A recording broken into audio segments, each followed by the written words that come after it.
Assalamualaikum warahmatullahi wabarakatuh. Hai Tapers, welcome to podcast Teknologi Pendidikan Fakultas Ilmu Pendidikan Universitas Negeri Surabaya.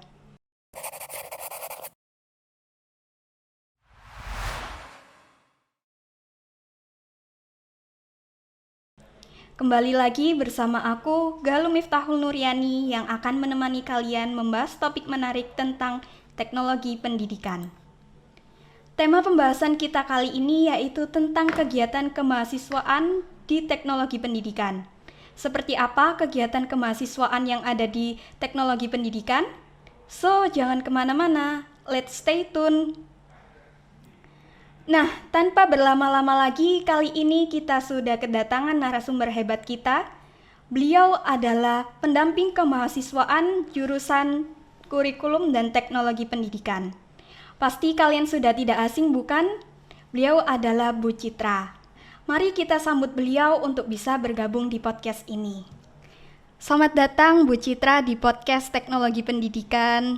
Ya, selamat datang teman-teman Tapers tadi ya sebutannya. Iya, Mbak Galuh, terima kasih. Bagaimana Bu kabarnya hari ini? Alhamdulillah baik, tetap sehat dan tetap semangat pastinya ya. Iya. Apalagi ini berbicara tentang kegiatan Kegiatan kemahasiswaan. Jadi ya namanya mahasiswa, agent of change. Ini kita harus bisa membuktikan kalau kita di masa yang sulit seperti ini kita tetap bisa berkarya. Iya. Tipsnya Bu untuk bisa tetap semangat di masa pandemi seperti ini? Iya, kita selalu ini ya dengan mahasiswa-mahasiswa khususnya di HMJ, karena kita selalu berkoordinasi, ada komunikasi di situ.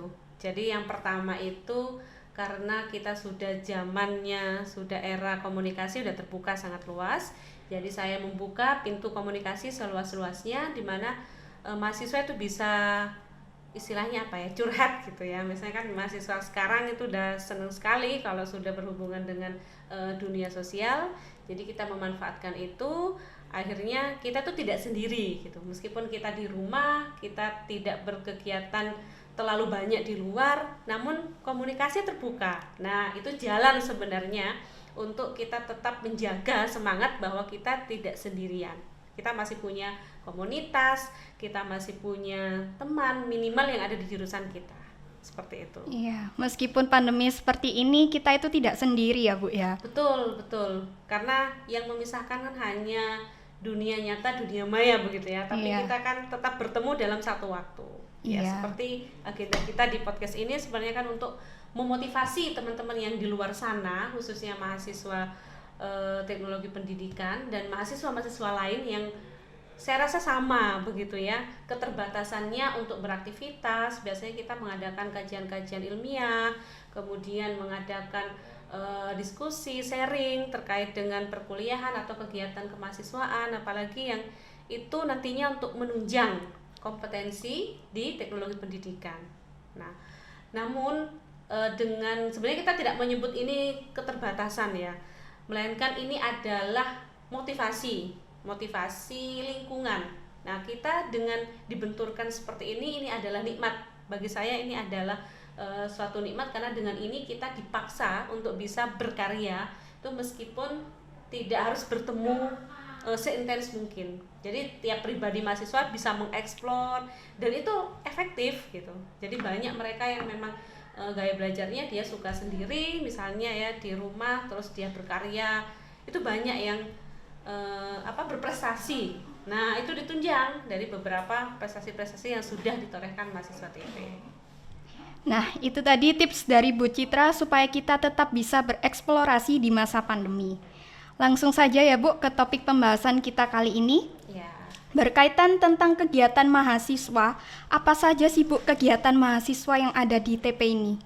Ya, kalau tanya kegiatan banyak ya, karena kita tidak terbatas pada satu kegiatan. Yang pertama, kegiatan yang ada di jurusan kita itu mempunyai tujuan untuk meningkatkan kompetensi yang harus dimiliki oleh mahasiswa teknologi pendidikan. Dari mana acuannya? Kita punya profil lulusan, Mbak Galuh ya, dan teman-teman Tapers semua yang ada di seluruh Indonesia. Ini kita di TP UNESA ini punya 3 profil lulusan. Yang pertama, kita sebagai pengembang teknolog pendidikan, yang kedua kita sebagai analis pendidikan dan pelatihan, dan yang ketiga kita sebagai guru multimedia atau animasi.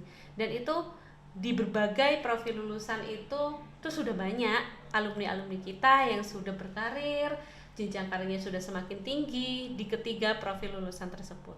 Nah, ini bagaimana caranya untuk menunjang itu? Ya, otomatis ini dari kegiatan-kegiatan kemahasiswaan, di mana kegiatan kemahasiswaan ini ditunjang dan disupport maksimal ya oleh Himpunan Mahasiswa Jurusan Kurikulum dan Teknologi Pendidikan. Nah, di situ ada berbagai macam kegiatan, misalnya ada kegiatan-kegiatan terkait dengan webinar, misalnya seminar, karena ini masa pandemi begitu ya. Kemudian kegiatan pengabdian ke masyarakat, nah kegiatan LKMM, kemudian kegiatan kewirausahaan. Nah, itu beberapa kegiatan yang ada yang dinaungi oleh Himpunan Mahasiswa Jurusan. Jadi itu tadi terkait dengan kegiatan kemahasiswaan yang ada di TP. Lalu kegiatan kemahasiswaan itu hanya sebagai pengisi kekosongan waktu atau mungkin sebagai penunjang kreativitas mahasiswa, Bu? Ya, seperti yang saya katakan tadi, itu semata-mata untuk menunjang profesi kita sebagai seorang teknolog pendidikan. Jadi kalau misalnya dikatakan mengisi kekosongan, tidak, karena ada hasil. Nah, itu terbukti dari prestasi yang sudah ditorehkan oleh mahasiswa kita. Jadi kita mengadakan kegiatan itu tidak cuma-cuma begitu ya.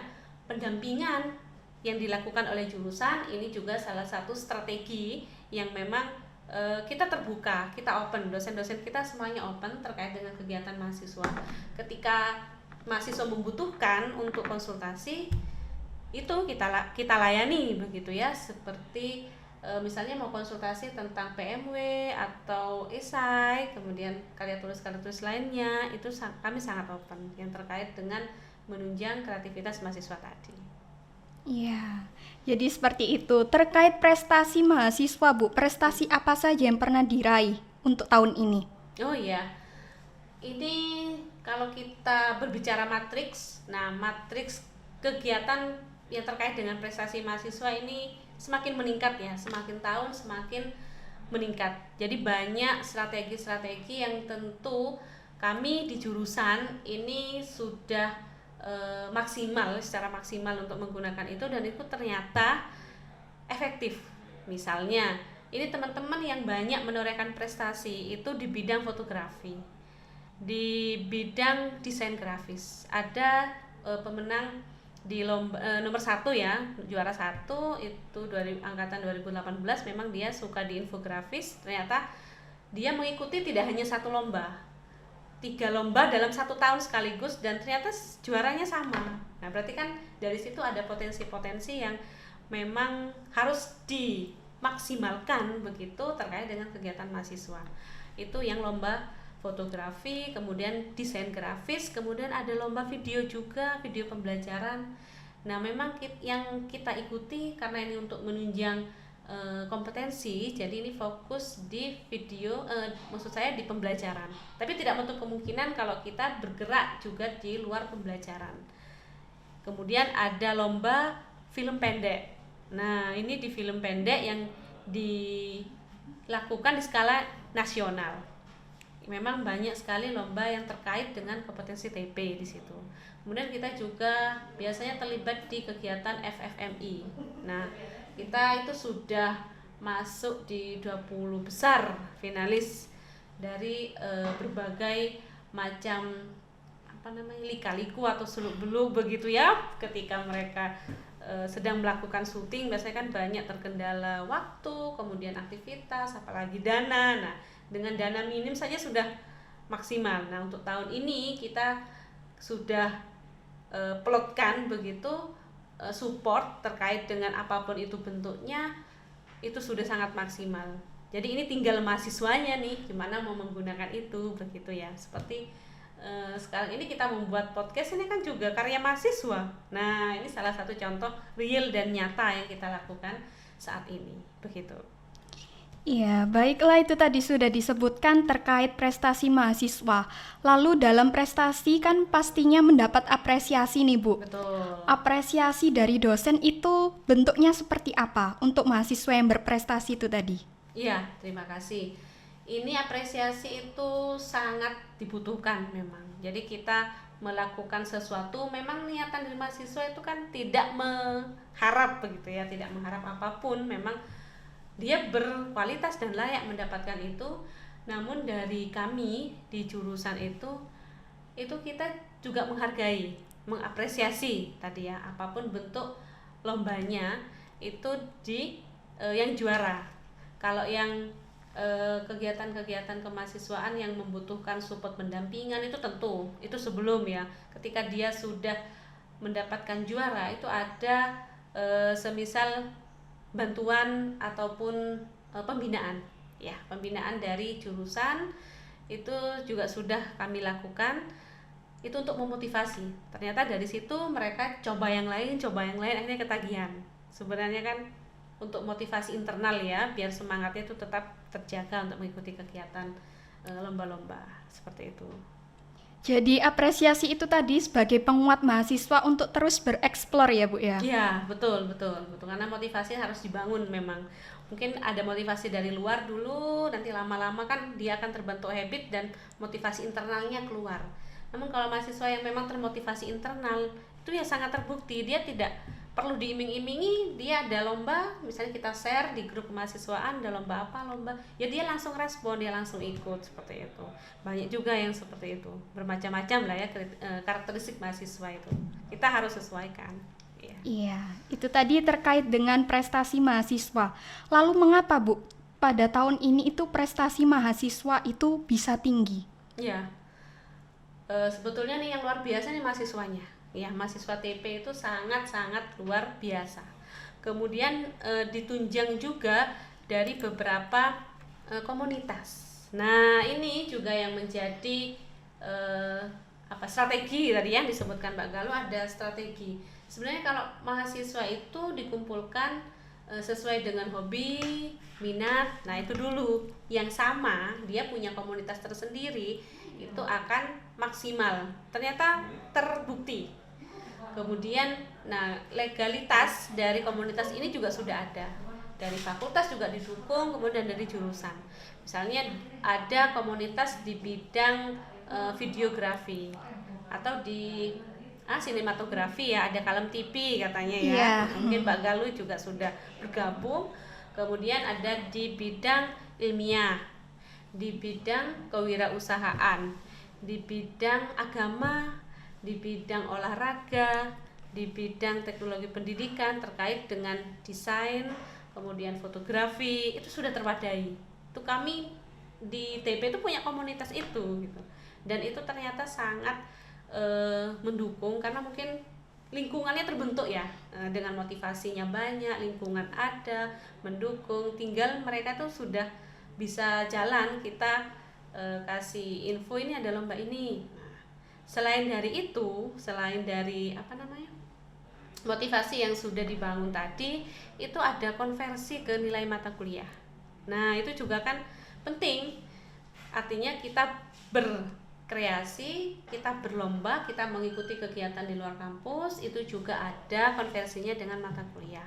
Misalnya ada mata kuliah fotografi di TP ya. Kemudian yang juara lomba-lomba fotografi ini bisa dikirim ke kami sertifikatnya.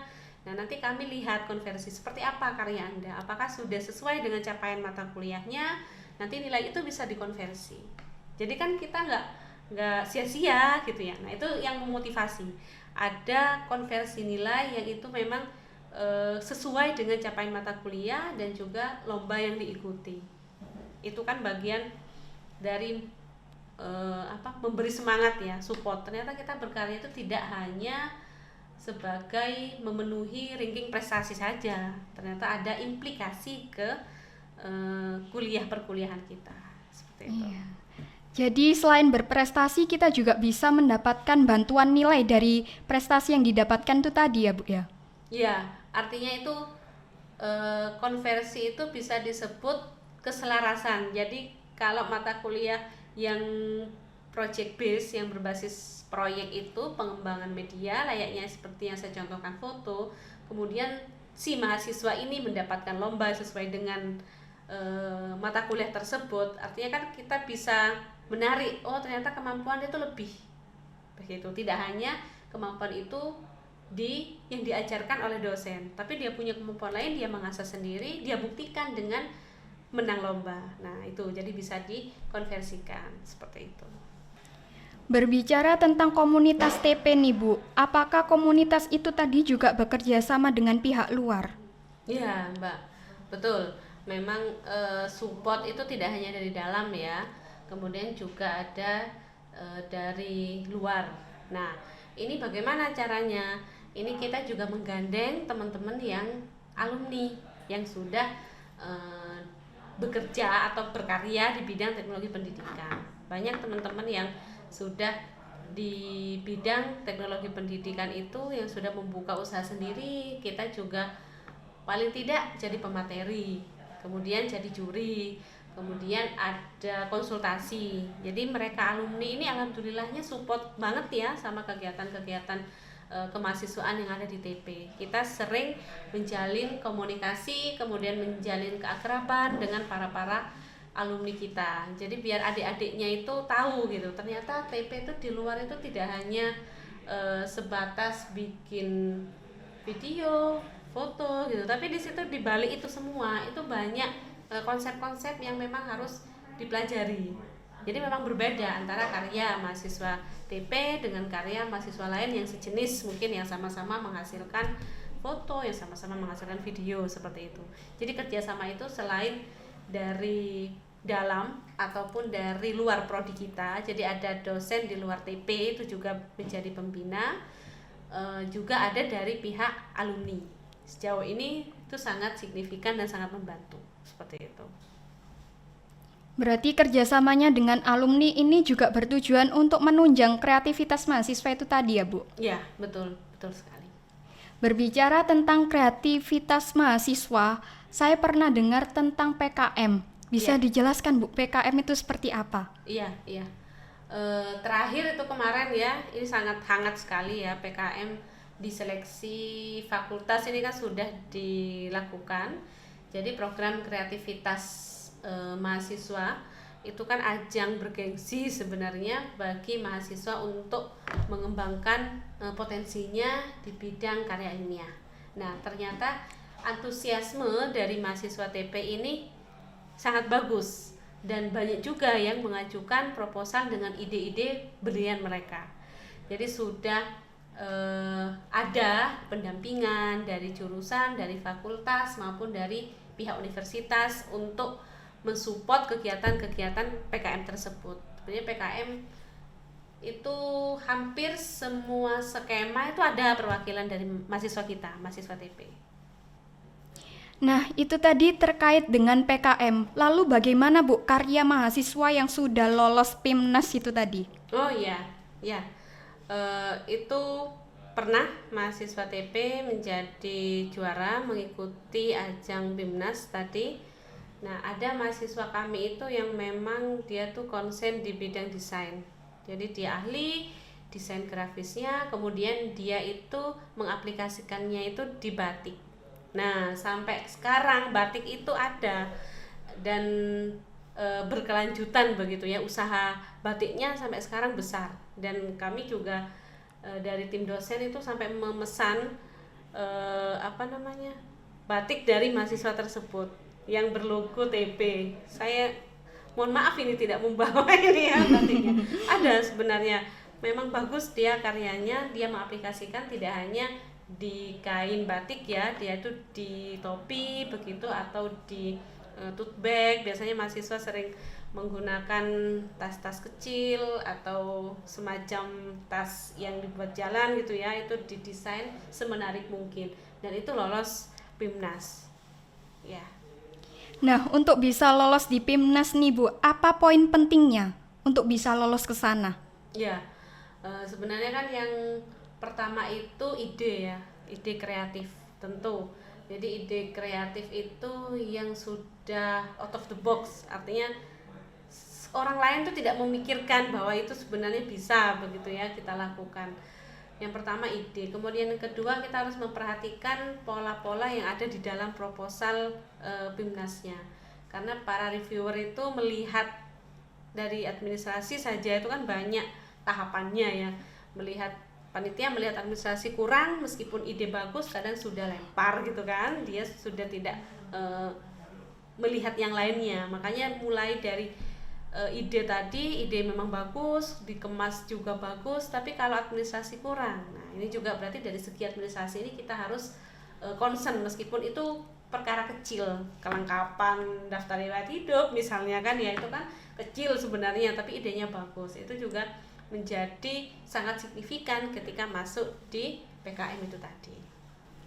Nah, itu tadi berbincang tentang PIMNAS. Kemudian kegiatan kemahasiswaan yang dikelola oleh HMJ ini seperti apa, Bu? Iya, HMJ ini kan merupakan perpanjang tanganan dari jurusan yang itu ada di tataran kemahasiswaan, di mahasiswa. Jadi semua kegiatan yang berkenaan dengan mahasiswa itu dikelola oleh HMJ. Jadi kami dari jurusan itu sangat terbantu ketika ada HMJ, dan HMJ ini sangat produktif ya. Artinya tidak hanya melakukan kegiatan yang sifatnya hanya kontinu, artinya kegiatan itu tidak berarti, tidak. Artinya HMJ ini selalu melakukan inovasi. Jadi ada inovasi di setiap periodenya, mesti mempunyai karakteristik tersendiri apa yang mau ditonjolkan ke masyarakat atau ke dunia luar. Ini HMJ TP sekarang punya kegiatan ini ada kekhususan. Nah, kemudian seperti yang saya sampaikan tadi bahwa ada beberapa kegiatan itu untuk menunjang kreativitas mahasiswa TP, kemudian menunjang bakat minatnya, kemudian menunjang segala kompetensi yang dipunyai oleh mahasiswa TP itu sebenarnya kan diwadahi di HMJ. Ada beberapa kegiatan. Nah, di sini nih ada webinar internasional. Nah, ini kita sudah mulai ya ke dunia internasional. Kemudian ada kegiatan ke masyarakat. Jadi ada pengabdian. Kita juga sering menggalang dana untuk kegiatan-kegiatan masyarakat kita yang terdampak bencana. Jadi kita tidak tutup mata, misalnya ada bencana, apalagi di sekitar kita, di sekitar Surabaya dan sekitarnya, misalnya kemarin ada di Gresik gitu ya. Nah, bencana-bencana yang ada di sekitar kita ini kita coba bantu, kita coba galang dana, seperti itu. Kemudian juga ada kegiatan pembinaan PKM. Nah, untuk menunjang PIMNAS tadi yang sangat jauh, sebenarnya kan di bawah itu ada kegiatan yang dimotori oleh HMJ. Nah, di antaranya pembinaan tentang PKM. Dari mana? Ya mereka bekerja sama dengan komunitas tadi. Jadi di bawah HMJ kan ada banyak komunitas. Nah, di situ sangat terbantu, saling koordinasi bagaimana nih teman-teman kita, ayo ajak gitu ya. Paling tidak kan ada yang ajak. Kemudian setelah itu ke dosen pembimbingan, kemudian baru sudah siap proposal ini disubmit. Oke, sudah submit. Kemudian di sini juga ada kegiatan LKMM. Nah, latihan kepemimpinan begitu ya, dan manajemen mahasiswa. Ini kan sangat bermanfaat.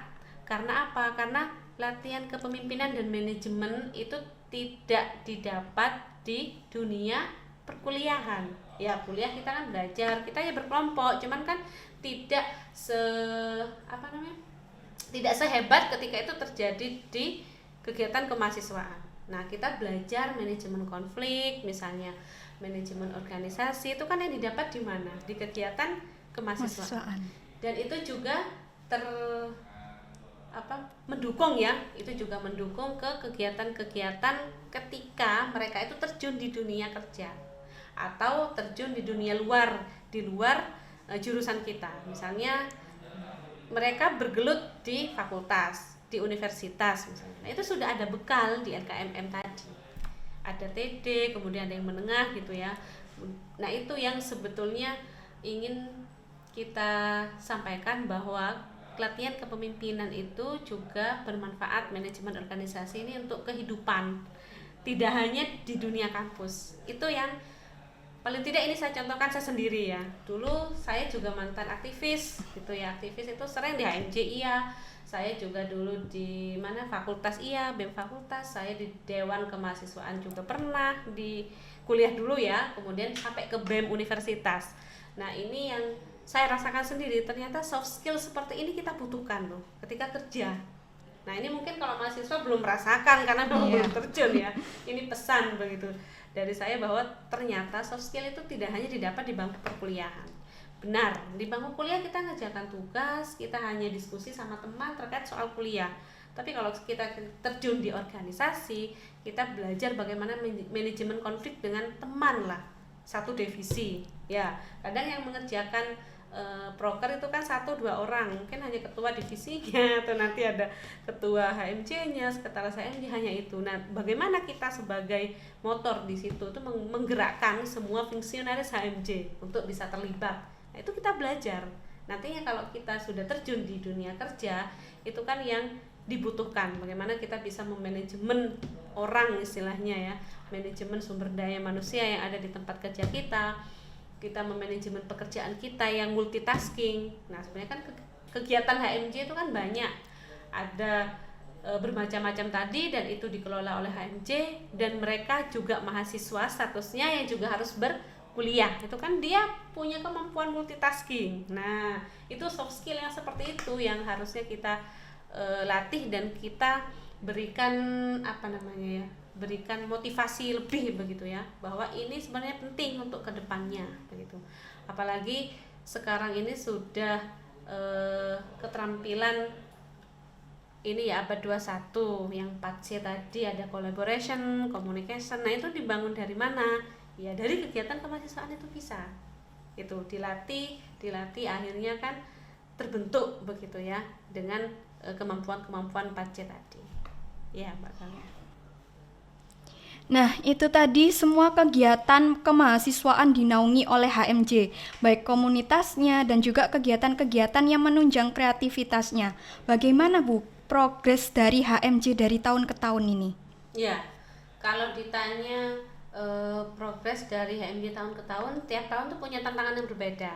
Nah, kalau tahun sebelum pandemi ini mereka berkegiatan dengan normal, dengan maksimal juga, namun ketika pandemi pada saat awal tahun mereka tuh baru dilantik kemudian nerima pandemi. Nah, ini kita harus putar otak begitu ya, bagaimana strategi, ternyata bisa dan banyak kan prestasi meskipun masa pandemi itu yang ditorehkan oleh mahasiswa TP.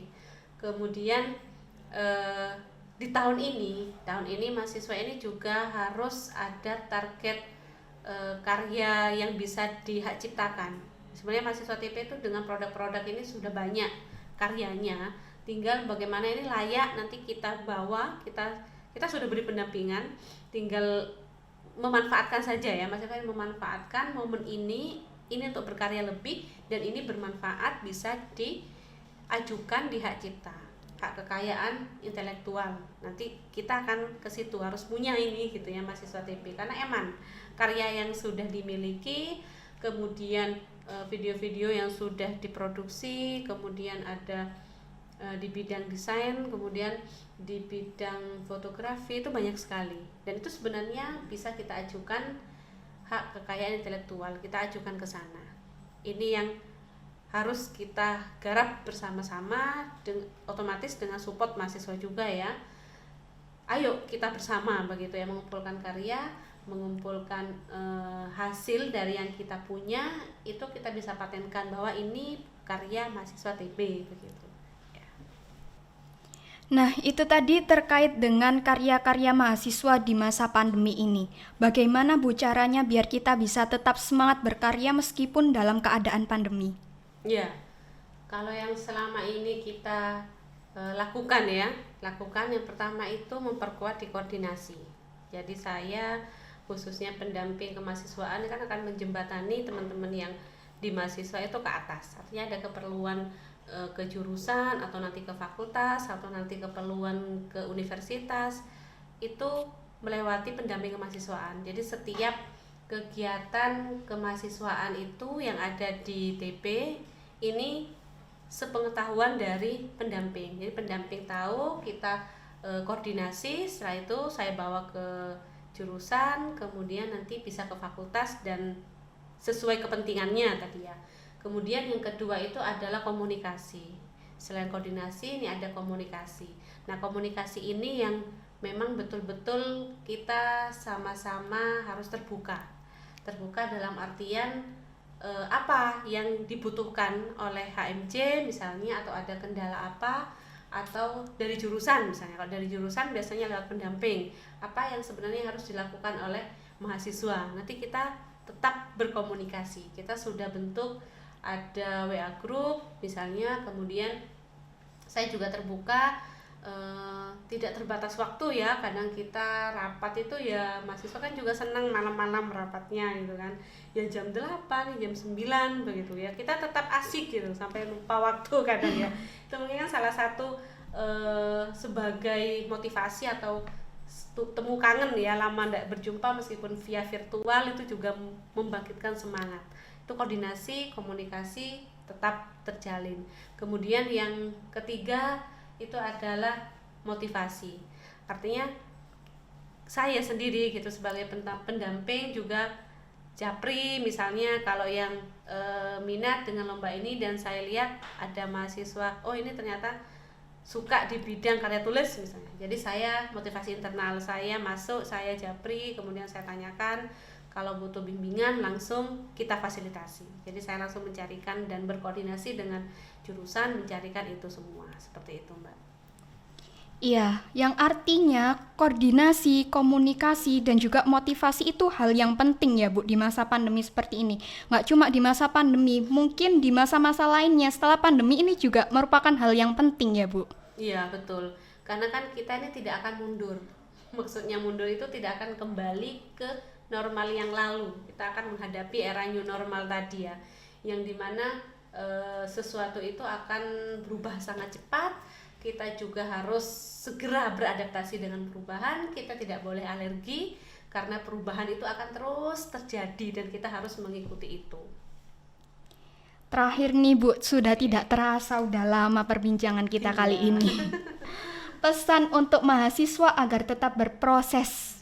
Ya, mahasiswa ini kan agent of change tadi ya, agen perubahan di zamannya. Jadi mahasiswa ini memang insan akademis yang mempunyai idealitas tinggi, sangat-sangat ideal. Nah, idealitas yang seperti itu, harapan kami, harapan saya pribadi itu bisa terbawa ke jenjang-jenjang berikutnya, ke kehidupan dia berikutnya, apalagi nanti di dunia kerja. Jangan sampai tergerus dengan hal-hal yang kayak rayuan-rayuan seperti itu ya. Tetap idealisme kita tetap harus terjaga. Kita sudah bentuk itu semua pada saat di mahasiswa, sudah digembleng. Jadi idealisme itu tetap harus bisa kita jaga. Hidup mahasiswa. Hidup mahasiswa. Nah, itu tadi Tapers pesan dari Bu Citra terkait mahasiswa sebagai agen perubahan. Terima kasih juga kepada Bu Citra Fitri Kolidia, SPD MPD yang telah meluangkan waktunya untuk bisa bergabung di podcast ini. Ya, sama-sama Mbak Gado. Terima kasih juga untuk Tapers yang telah menonton video ini. Jangan lupa saksikan video-video menarik di podcast berikutnya. Wassalamualaikum warahmatullahi wabarakatuh.